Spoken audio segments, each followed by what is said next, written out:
ऋषि दुर्वासा से राजकुमारी कुंती को एक वरदान प्राप्त था कि उनके दिए गए मंत्र को उच्चारण कर वो जिस भी भगवान की आराधना करेंगी वो उनके सामने प्रकट हो जाएंगे और वो उनसे एक संतान प्राप्त कर सकती हैं। राजकुमारी कुंती ने उस मंत्र को आजमाने के लिए सूर्य भगवान का आवाहन किया और उनसे उन्हें एक पुत्र की प्राप्ति हुई जिसका आगे चलकर नाम हुआ कर्ण। कर्ण को अपने गोद में देखकर वो बहुत खुश थी कि मुझे जो वरदान मिला है वो वाकई काम करता है। लेकिन चंद ही मिनटों में उन्हें एहसास हो गया कि उनसे क्या भूल हो गई। चूंकि वो कुंवारी थी इसलिए उस बच्चे की माँ नहीं बन सकती थी। उन्होंने सूर्य भगवान से बहुत मिन्नत की कि आप अपने इस संतान को वापस ले लें, क्योंकि अभी मैं कुंवारी हूँ और मैं इस बच्चे को इस समाज में स्थान नहीं दिला सकती। पर सूर्य भगवान ने कहा, मैं वचनबद्ध हूँ, मैं ऐसा नहीं कर सकता। राजकुमारी कुंती को कुछ समझ नहीं आ रहा था कि अब वो इस बालक का करे तो क्या करे। तब उनकी सखी ने उनसे कहा, राजकुमारी कुंती, इस बालक को हम राजमहल में नहीं ले जा सकते। आप अपनी प्रजा से क्या कहेंगी? आपके पिता का कितना अपमान होगा। फिर उन्होंने सलाह दिया कि क्यों ना हम इस बालक को इस गंगा नदी में बहा दें। कोई ना कोई मछुआरा इसकी किलकारी सुनकर वो इसे निकाल लेगा और वो अपने बच्चे की तरह शायद उसे पाल भी ले।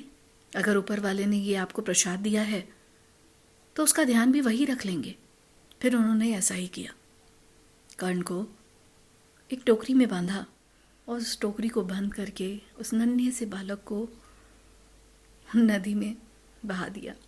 किंतु कुछ सालों बाद जब राजकुमारी कुंती का विवाह हस्तिनापुर के महाराज पांडव से हुआ तो महाराज पांडव को भी एक श्राप था कि उनकी पत्नी से उन्हें कोई संतान की प्राप्ति नहीं हो सकती।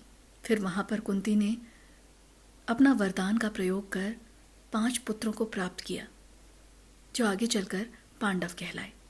जब पांडव अपनी शिक्षा प्राप्त करके हस्तिनापुर वापस आए तब उनका सामना कर्ण से हुआ। जब कुंती को पता चला कि कर्ण उसका पुत्र है और अर्जुन और कर्ण एक दूसरे के दुश्मन बन बैठे हैं तो उसका मन बहुत दुखी हुआ।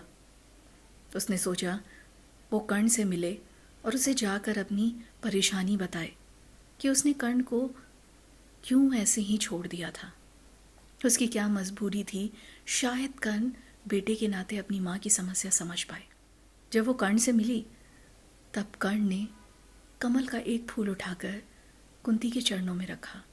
कुंती ने पूछा, पुत्र, ये कमल के फूल तो अपने माता पिता पे चढ़ाते हैं या फिर अपने ईश्वर पे, तुमने मेरे पैरों पर क्यों रखा? तब कर्ण ने कहा, राज्य के राजा और महाराज प्रजा के माता पिता समान ही होते हैं। बचपन से जब भी मैं लोगों के ताने सुनता और उस वक्त मैं आपसे बहुत आशा रखता था कि एक माता के तौर पर आप मेरी समस्याओं का हल करेंगी, लेकिन जब मेरी माता ने ही मेरा त्याग कर दिया तो मैं आपसे क्या उम्मीद रखूं? लेकिन बचपन से इच्छा थी मेरी कि जब भी मैं आपसे मिलूं तो आपका स्वागत इन कमल के फूलों को आपके चरणों में रख कर करूं। सो आज कर लिया।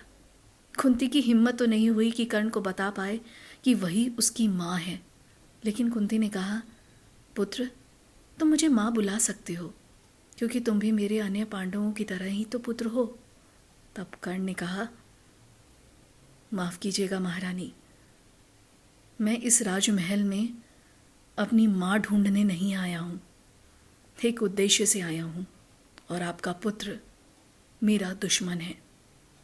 तो मैं अपने दुश्मन की माँ को अपनी माँ का सम्मान देकर उसके सामने कमज़ोर नहीं पड़ना चाहता। यह सुनकर वो बहुत ज़्यादा दुखी हो गई अपने ही पुत्र से अपने बारे में यह सुनकर। महाभारत की इस पूरी कहानी का सार बस इतना है कि समय बेशक लौट कर नहीं आता, लेकिन बीते समय में किया गया कर्म आने वाले समय में फल लेकर ज़रूर आता है। तभी तो बड़े बुजुर्ग कहते हैं, जैसा करोगे वैसा भरोगे। तो जैसा कर्म करोगे वैसा ही तो फल पाओगे।